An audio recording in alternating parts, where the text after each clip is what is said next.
Mimi naye unaona tu nafurahia na ni January, sina stress.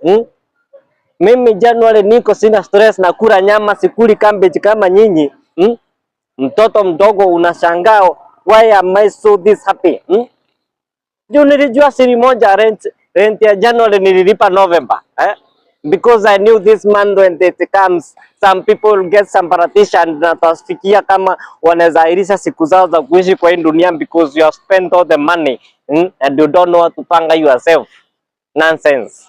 Mjifunze kujipanganga, msikuwe mnatuletea stress huku January.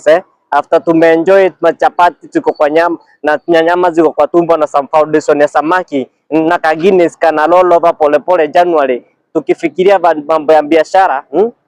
Na mtoto mdogo nakuja kutulilia ujalipa rent. Nonsense. You are wasting time and resources kwa hii maisha. Jifunze kujiplan.